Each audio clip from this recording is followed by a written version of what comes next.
Nagpakawala ng mga panibagong mga pag-atake ang Estados Unidos o US military laban sa Iran kamakailan.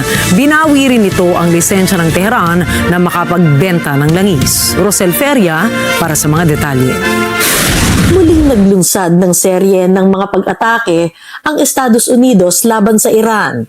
Ayon sa US Central Command, nagpamalas ng walang batayan at mapanganib na agresyon ang Iran. Sinabi ng CENTCOM na malinaw na paglabag ito ng ceasefire.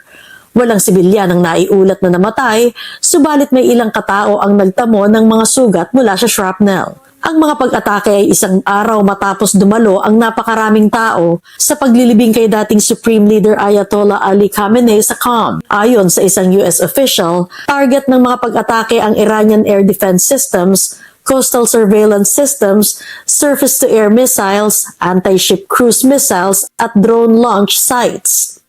Binawi rin ng US ang general license ng Iran na makapagbenta ng krudo, petrochemical at petroleum products. Kinundina ng Iran Foreign Ministry ang hakbang ng Washington at sinabing mananagot ito. Ayon sa ahensya, gagawin ng Iran ang lahat ng kailangan para protektahan ang mga interes at seguridad ng bansa. Makailang ulit ibinabala ni US President Donald Trump na itutuloy ng US ang pag-atake sa Iran. Pinakabagong banta ay noong Lunes sa Oval Office. We're either going to make a deal or we're going to finish the job, okay? And it won't be tough to finish the job. I'd rather make a deal because I don't want to affect 91 million people. We can knock down their bridges in 1 hour.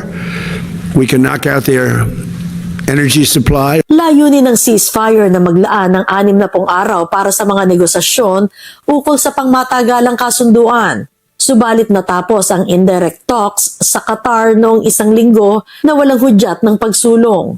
Sinabi ni Iran Foreign Minister Abbas Araghchi na batay sa interim ceasefire memorandum, ititigil ang mga negosasyon sa sandaling ibalik ang mga banta. Rosel Feria, Net25 Americas para sa Mata ng Agila International, trusted, connected, on point.